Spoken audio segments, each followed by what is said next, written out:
এই যে এখন তো ইসলামিক, মানে ইদানিংকালে মানুষ কিভাবে ইসলামকে গ্রহণ করছে, কিভাবে আমরা ইসলাম শিখছি 30 সেকেন্ডে টিকটক মোটিভেশন দেখে, তাই না?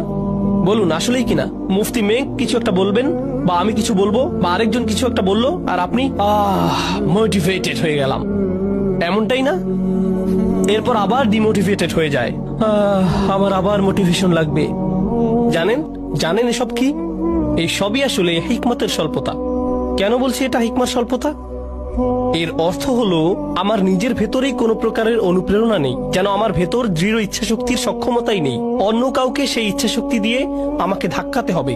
অন্য কেউ এমন না করলে আমি নিজে আগাতে অক্ষম। আমার অন্য কারো অনুপ্রেরণা দরকার, অন্য কারো আমাকে ধাক্কানো দরকার। আমি নিজে নিজে ভাবলাম যে আল্লাহ যখন কোরআনে আসহাবুল কাহাফদের কথা বলেন, গুহার ভেতরকার সেই যুবকদের কথা বলেন, তাদের অনুপ্রেরণা কে ছিল? কে অনুপ্রেরণা দিয়েছিল? কি বলেছিল সে? আরে আজকে আমার সেই খারাপ লাগছে। কেউ ভালো কাউকে চেনো? দাঁড়াও, পাহাড়ে উঠতে উঠতে দেখি টিকটকে কোনো মোটিভেশনাল ভিডিও পাই কিনা। পাহাড় বেশি উঁচু তো, এই জন্য। তাদেরকে কি মোটিভেট করেছিল? তাদের ভেতরেই শক্তিশালী এমন কিছু ছিল যা দিয়ে পুরো সমাজকে তারা চ্যালেঞ্জ করেছিল, সেই তরুণ বয়সেই, তাই না? বলুন।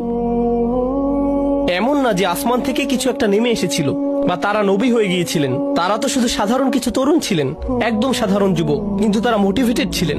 মোট কথা